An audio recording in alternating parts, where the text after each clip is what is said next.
Hello, hello, and welcome again to the Car Brands podcasts and to our first episode of the second season. Today, I am delighted to introduce you our guest, Celine Gill, a creative interior designer based in Limerick, Ireland. Celine is the founder of Style at Number 5 Interiors, where she brings a holistic approach to design, focusing on how you want to feel in your home and how you use your spaces daily. She collaborates closely with Irish suppliers and craftspeople, valuing their expertise to create unique, sustainable designs that truly reflect your personality and support your lifestyle. Celine is committed to environmentally conscious choices, ensuring that style and sustainability go hand in hand. Her work has been featured in publications such as House and Home magazine, the Irish Times, and the Glass magazine. It's my pleasure to have Celine with us today, so let's welcome her. Hello, Celine. You're very welcome to the Core Brands podcast. It's a pleasure to have you here. How are you today? I'm very good. Thank you very much. So just before we dive into our conversation, I always like to ask an icebreaker question before we start. So for you, I would like to know if you could instantly master any new skill, what would that be and why? Wow, tricky. I think there's a lot of things I'd love to learn, but one thing that I really would like to learn is, I think, to paint, to paint art, abstract art. I never really did art in school. I have obviously an interest in it with what I do, so I have an interest in colours and how they come together. But I absolutely love art and the different forms. So I think if I had the 1,000 hours or 10,000 hours that you need to become expert, that's probably where I spend my time is, learning to be an artist. Yeah. Oh, that's amazing. And it actually could complement your work as well. Yeah. So Yeah. it's never too late, Celine. Never too late. No.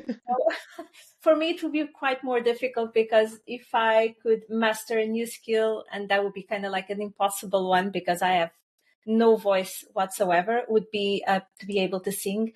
I would Okay. love to be able to sing. I love music, but yeah, not in this life. I'll need to wait. No. Well, it's funny because some people say that, everybody can learn to a certain, level, everybody can learn. So maybe with the right teacher, it might work. Maybe.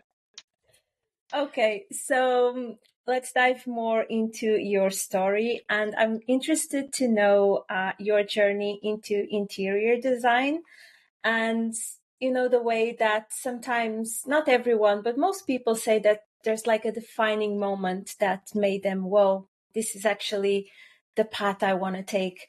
Was there a defining moment for you to turn into interior design, or was this something that was always on your vision? Certainly wasn't always something on my vision. When I was young, I had an interest. I do remember designing my bedroom and picking complementary colours and a lovely border. It was cream with the blue and white or blue and cream border and a beautiful decorative fan that had the blue and swans and cream and all this kind of thing. So I loved it. That was at a young age. I suppose my path was quite windy to get here. I studied European Studies in Limerick and University in Limerick. Then I did technical communication. So I worked as a technical writer in software.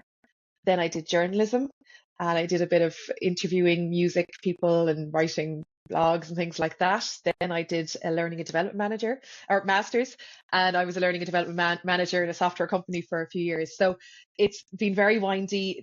Limerick, Dublin, Australia, back to Dublin, and then to Limerick again. And the move to interior design kind of happened organically a couple of years ago. And it really started with me sharing my home and the work that I'd done in it. I suppose the challenges in doing it with children. And then people started to get in touch asking, could I help them with their homes? And it grew very much from there. So it's, yes, maybe an unusual journey to get to where I am, but I do feel it's funny now that I'm looking back, and I've been looking back at it recently, just kind of where I've come. It all sort of ties together. So the technical writing and the report writing really feeds into the kind of reports and the standard of reports I give to my clients now. the journalism, obviously the communication side of journalism and the content writing and the marketing and all that I do, obviously my social media. And then the learning and development, a lot of that was, people management, stakeholder management, finding out what people needed, finding out, how to deliver it, all that kind of thing. And again, with interior design, it's a lot of different people and their needs, and really trying to find out at the core of what they're looking for. What are they looking for in their homes, and what changes they need to make, and then working with them through the project. So I think it all ties together, but it certainly hasn't been a straight road.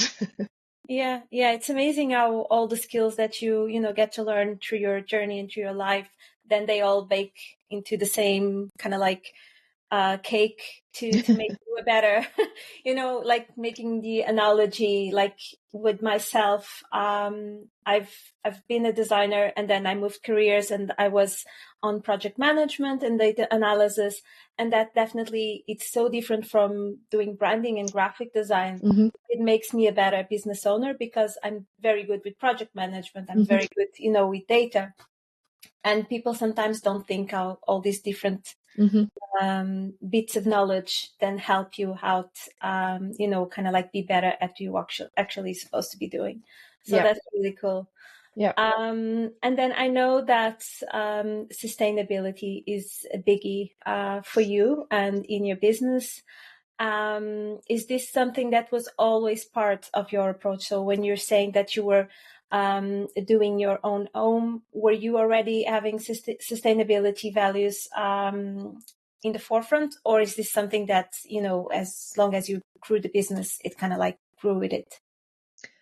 I think it was always there. I probably didn't really have a name for it. And I don't really know even if sustainability is the right name, because sustainability is quite a specific concept in terms of, not doing harm and reusing and all that kind of thing. So it's hard to find the word. I think it was always there. I certainly, even when we did our own home, 9, 10 years ago, I didn't really believe in buying, and our budget wasn't unlimited by any means, but I certainly didn't believe in buying cheap if we could avoid it, because I was thinking long term. So anything that I bought at the time, now there was mistakes, I'm not saying that we got it all right, and there were things that we did buy, but they were good quality things. So even if they don't work for us now, they're good quality that we could pass on, and they're not going in the rubbish or anything like that. So I think it was always there. I think it's accessible. I think it's for everybody. I don't think we can avoid it. I really think now, the way things are,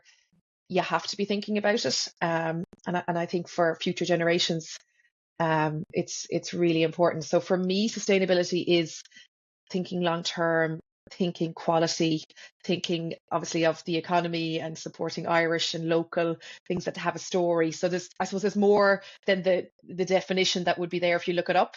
But that's what it means to me in my business, I suppose. So yeah. Yeah, and I feel like sustainability can also be quite the buzzword at the moment. Yeah. And we all try to do our best to be, sustainable and think more about the planet. But I feel like there's some barriers sometimes that are difficult to cross. We cannot, like I'm speaking in my own vision, like I cannot be sustainable 100% with my business. And I feel like sometimes there's a bit of struggle and frustration, and a lot of focus on businesses that are only sustainable. Do you feel like, is there any barriers in terms of what you do, that some parts of it that you would like to be more sustainable and for some reason it's impossible? And I'm just thinking about cost of things, easier and cheaper to bring from, different countries, rather than just source locally. Do you find it? Yeah. Oh yeah, I think it's impossible to be 100%. I don't, and that I suppose isn't the goal. And for me, my goal with working with people, like I suppose the way I design is I design for someone's needs in their home, for their family. So it's not my home, it's not my values, it's not my beliefs. And I suppose as I see my role, is to educate as much as I can. And absolutely the final decision is up to my client. Like I am not there to enforce. And I suppose there are some designers who will really only work with someone who is willing to go fully on the path, and that's absolutely fine as well. And then there are some designers that are more trend driven, and that's fine too. I'm not, there's no, there's no judgment for anybody in how people want to live in their homes. I suppose for me, in trying to, it's the trying, it's the awareness, it's the small changes you can make. And I think that's as much as you can do. There's going to be budget constraints, there's going to be where you live, there's going to be the type of house you have, there's going to be what you can get in, you know, the insulation you have versus if you solid fuel and you need it for the heat and you don't have the, like, there's all those things that yes, in an ideal world we'd be able to fix all of those. But I think for me, it's more the awareness part and the small changes, and I suppose what I want for people is for their homes to reflect them and to reflect their personality and their story. And with that comes, why are you buying a particular piece? You know, what is the story behind it?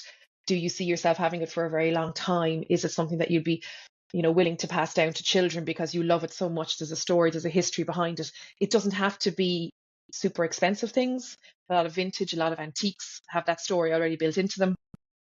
And you can get those. And if you love them, I think that's the part that people maybe struggle with, is that, how do I know what I like, or how do I create the vision, or how do I bring it all together? And if I have one piece, how does it work with other pieces in my house? And I suppose that's where I see my role, is in helping to bring that together, without it being a checklist or a tick box of, yes, this is 100%, sustainably made and locally sourced and like. And as I say, I do believe that that's where we should be trying to get to. But I'm realistic. I know how I live. I know my constraints in my family and our life. So it's just in the trying and in the awareness. But I suppose it is something I struggle with in what I do, in sourcing furniture that might not be, like, I suppose I struggle with telling people to buy more, like I do. I suppose it kind of goes against what I believe. So, I don't believe in buying and then changing and then throwing out, and then buying and then changing and throwing out. And so I do struggle a little bit personally with giving people a list of things to buy, because, I suppose ideally it's keeping things long term and not changing. But at the same time, if someone's living in a home, and if they have a sofa, and if it's not comfortable, if it doesn't fit them, if it doesn't suit the room, if it's too big, and it's impacting on how they live day to day, then I suppose I'm kind of caught on that side as well. So I It's don't know if trying to I'm find the try balance. Yeah, the yeah, I get what balance. you're saying. Yeah, I'm just curious to know, what's the kind of like the object or the furniture or the parts of the house that you see people tend to often buy more and more times, like more often? Like, is it like curtains? Is it like the sofa? What are people constantly changing? Constantly Maybe it's changing. a completely out of the books question. Sorry. No, Just you're fine. I it's funny. I have a very wide remit of clients and where they're at. And I have been to a client where they've had a light bulb in their sitting room. That's what they've had for 15 years. And they had sofas that were hand-me-downs, and they had never, ever, ever done anything. And I suppose that's the bit that I find, you know, people people say, oh, we won't do it. We won't change it. We won't, until we have the money to knock the back of the house and do our big extension, we won't change how we're living. And I think that's fine. And I absolutely think, wait, whatever. But for me, the difficulty again is that people are living in spaces that don't work for them. Long, like 10, 15 years of that day-to-day living with a sofa that's too small, or a dining table layout, or a chairs in the kitchen layout where you have to move your chair to get your counter stool pulled back, and you have to push things in to walk around things. And I suppose that's what I see when I go to houses. I'm not looking at mess. I suppose I am from a storage point of view, but I'm not. There's no judgment in terms of how people live. That's fine. If some people are fine. But what I see is the difficulty in the movement through the space. That, as when you live there day to day, you don't see it. you just get used to it. I see a lot of people, a lot of my clients, it's the getting used to. So Yeah. they're just living with what they have because that's the way they moved into the house, they had this furniture, they set it up day one, and then they got on with their lives. And they're not taking the time to stop and think, yeah, but is this the best? Is this the right way? Is this, we came in as a couple maybe, and now we have 3 children, and we never really looked at, is that room, is that the right purpose for it? Is that being used to its maximum? Do we all fit comfortably in the sitting room? Can we sit around and play games? Can we sit around and watch TV comfortably?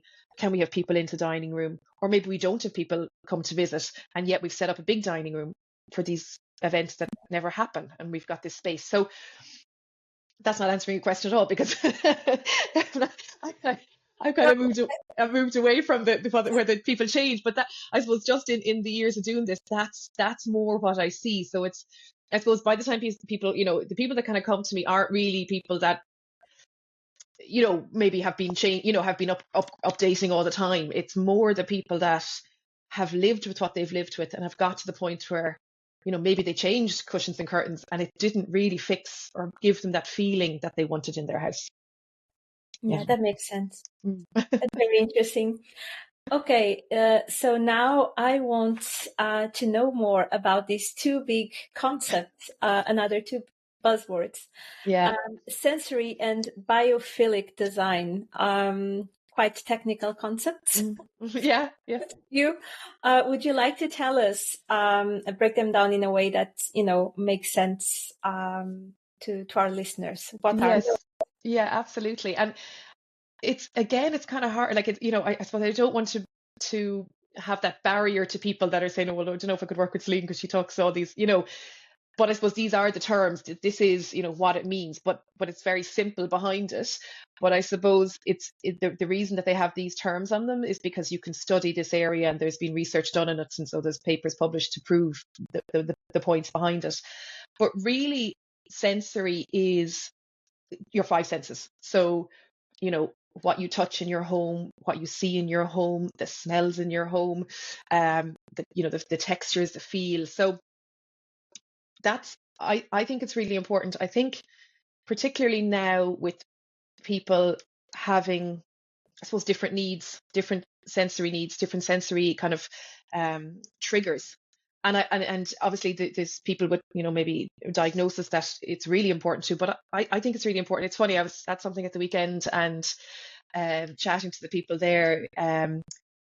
Noise was, it was a big one. Like for one particular girl, she said she was in the middle of completing an exam, and she's sharing a house, she's renting and sharing a house. Someone turned on a shower and she lost everything. Like, she completely lost her train of thought, lost where she was, and, there's, I suppose, it's not the kind of thing that you stop and think, oh, the extractor fan in the bathroom is really annoying me, I better. It's not at that level of kind of conscious level of, oh, what can I hear in this moment? And not, you don't stop in every moment and say, what can I hear now? And is that a nice sound? And is that nice, or is it distracting? But I think in your home, and I see it, what I see it with clients is particularly open plan spaces. And again, they're not sitting at their dining table in the open plan space thinking, this is really loud here. The children playing over there, the echo around the space because it's vaulted. They're not, it's not that logical, oh my gosh, it's really loud. But what I'll get is, oh, it's not really warm, it's not really comfortable, it doesn't feel cozy. We can't really, I can't sit and read while the kids are playing and the television's on and somebody's cooking a dinner. And that's the sensory part. What are you hearing? Again, what are you seeing? So clutter, again, all this has been proven in having clutter around you. And again, I have to say this to people all the time, I don't live in a clutter-free home. I don't live in a perfectly quiet, calm home. So while I'm aware of all this, I live with this as well. I suppose I'm just, as I say, just a bit more aware. So visual clutter. So what are you seeing? And then it comes down to the colours in your home. Are they calming colours? Your lovely pink behind you is a lovely calming colour. But I'm a very sensory sensitive person, I would say. I am.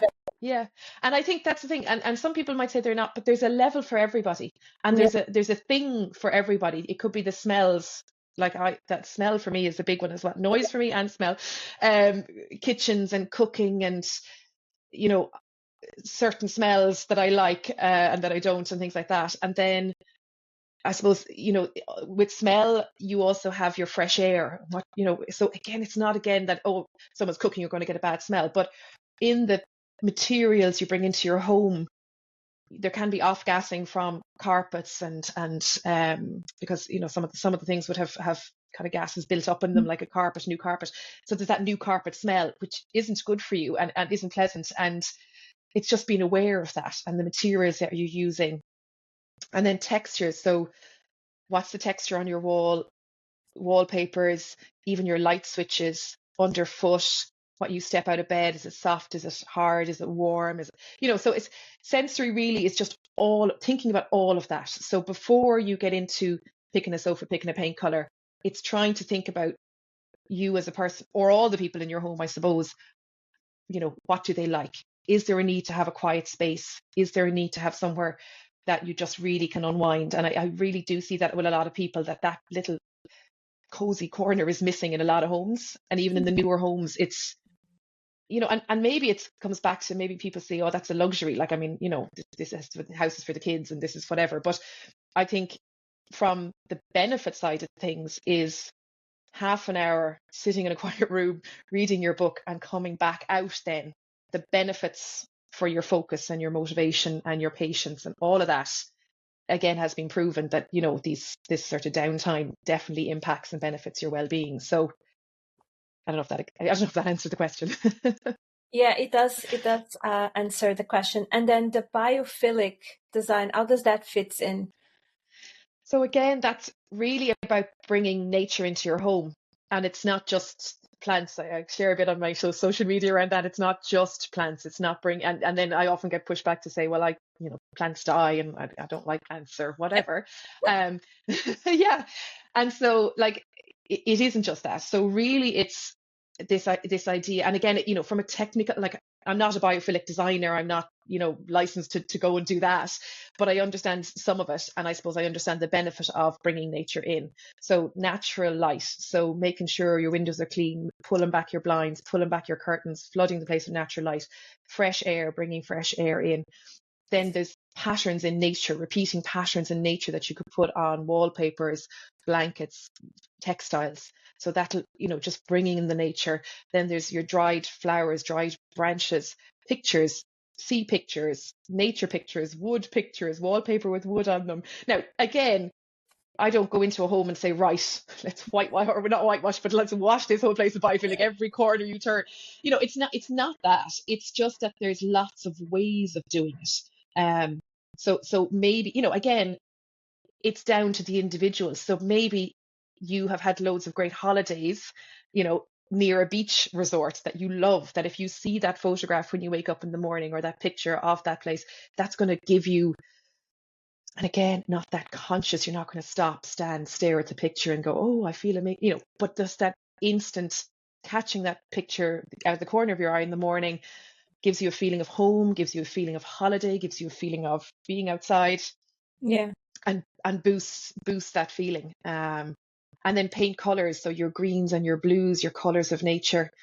Yeah, so it's all, it's, as I say, it's really for what I'm looking at. And again, it's a huge area, biophilic design. It's really interesting, and obviously in commercial spaces and urban planning and everything, it's huge.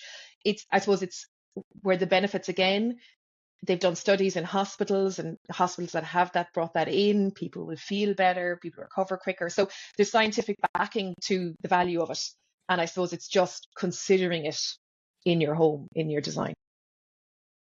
That's really interesting, and Mm. definitely it makes us think more about the environment and Mm. rooms. And yeah, I'm just thinking there's so much that can be done. Like, I try as much as possible to always have the natural light, but Mm. in Ireland sometimes it's quite hard, I Yeah. find it, and it definitely affects my mood. Like, we were kind of like, what, 2 weeks without sun last month, or Mm-hmm. 3 weeks ago. So yeah, it's really hard. But today it's lovely and sunny, and I can get that sunshine from the window. Yeah. Yeah.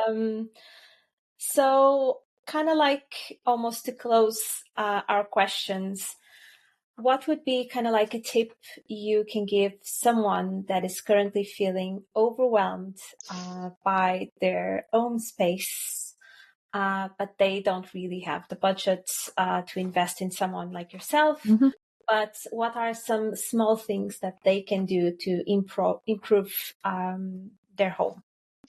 Yeah, absolutely. And I think that's like there's a lot you can do. I think where I meet people, friends, clients, whatever, a lot of it is overwhelm. It's sort of, like I said, people will wait. I'm going to save up and I'm going to spend and I'm going to renovate and I'm going to do up whatever. And then even with their home as is, it's that overwhelm. Where do I start? What do I do? And it's so overwhelming they do nothing. It's kind of like it's just easier. And I suppose for me, like if I was saying to somebody, I would say just stop thinking about buying something to put in or repainting or anything, and really try to think and look at your daily routines, your lifestyle, and start with something small. Like maybe it's so small, maybe it's that every day you go out your front door and you don't know where your keys are, you don't know where your bag is, you don't know where your water bottle is, you don't know where and every single day it drives you mad, but you don't change it. Or when you come home, you've nowhere to put these things, or they end up, you're searching the kitchen for key.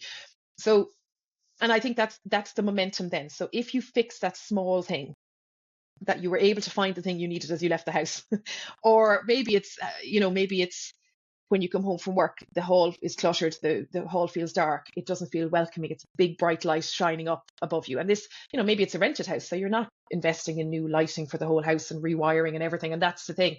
But maybe it's just a battery powered light or a plug-in light in your hall that you have on a timer, so when you come to your front door, there's a glow, and you open your front door and it's warm and inviting. And maybe that's all for now, and maybe that's the first thing. And when a week of coming home in the dark as it can be, and having that glow and that welcome, and the other thing is, I suppose, there's the impact that'll have because you've changed it and now there's a glow and it feels more welcoming. But there's also the impact personally where you like, well, I did that, like I made that change, Yeah. and you like, well, I'd be able to do that, and I put that lamp there, it feels more welcoming, I'm happier to come home. Where else, can I move on into the living room, into the kitchen, into the bedroom? What else could I change? Clutter is a big thing. Nobody likes to hear about it. Nobody likes to talk about it. Nobody likes to have to face it. It's a big, big thing. Again, start small. One corner, one tabletop.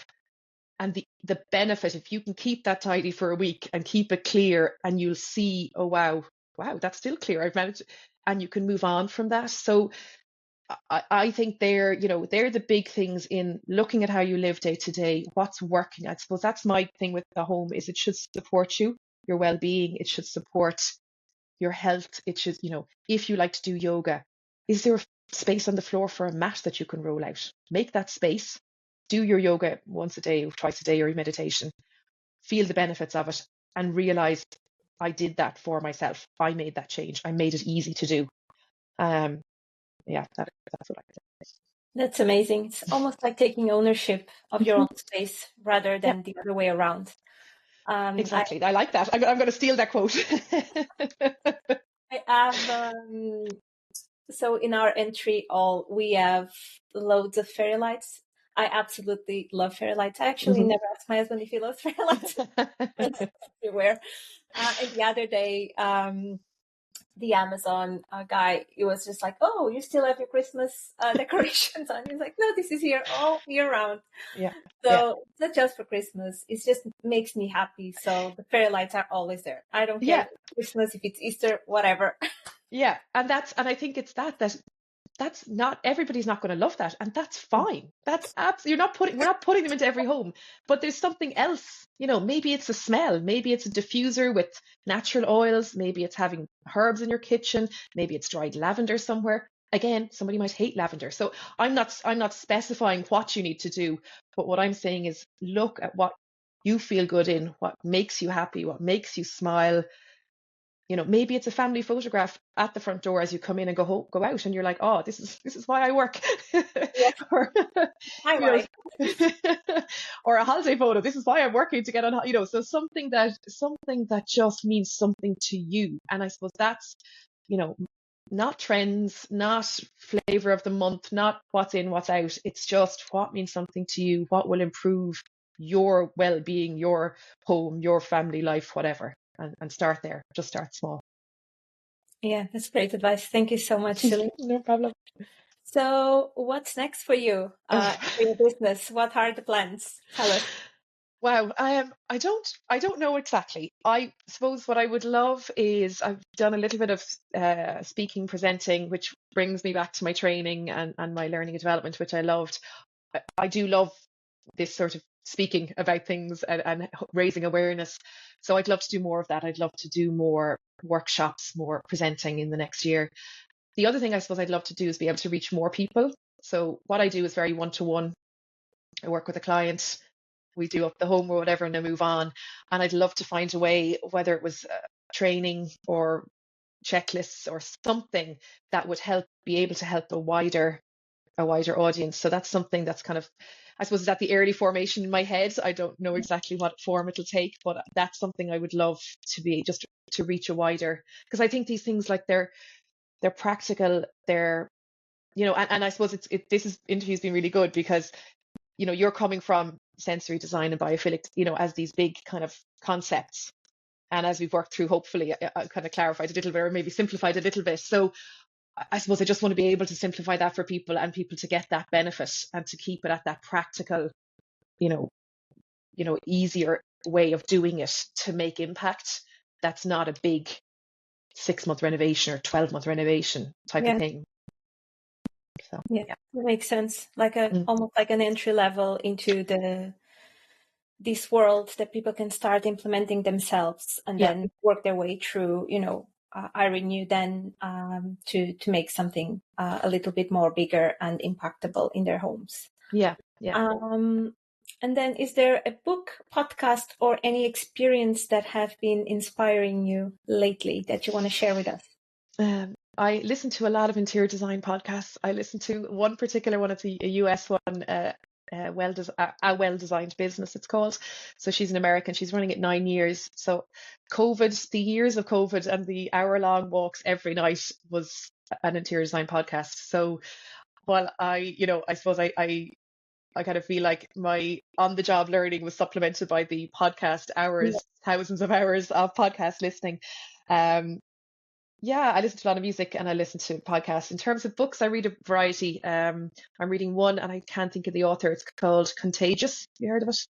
No. No. Oh. So it's about why some ideas become viral and some don't. Oh. I think you'd like it. I'll send you on the Yeah. author. So it's not the name might infer something contagious, something different altogether. But it's that idea of why some ideas take off, why people talk about certain things, why some ads work, why some ads don't work, how to, that sort of marketing and stuff. So it's great. So I'll send you that link. Yeah. Yeah, send it on, because then I'll Mm. share it on the episode Yeah. details for people to have a look as well. Yeah. And then lastly, for anyone that wants to follow you and find you, where can they find you, Celine? So I'm a lot on Instagram. So it's at style@5 or www.style@5.com. I'm on Google. I'm on LinkedIn, Celine Gill, obviously. And yeah, any of those places, reach out, drop me a message, and I'll get back to them. Amazing. Well, thank you so much, Celine. It was a pleasure to have you. And I really enjoyed learning more about what you do. And yeah, I hope you had a good time, and I'll speak to you soon. Bye. Bye. Thank you very much. I really enjoyed it. Thank you. Thanks. Bye. Bye. And that's a wrap for today's episode of Core Brands Podcast. I hope you found insight, inspiration, or even a little nudge to take action in your own brand journey. If you enjoyed this episode, I'd love for you to subscribe, leave a review, or share it with someone who would find it valuable. And if you want to keep the conversation going, you can find me over on Instagram @Design by Roberta. Thanks for tuning in, and until next time.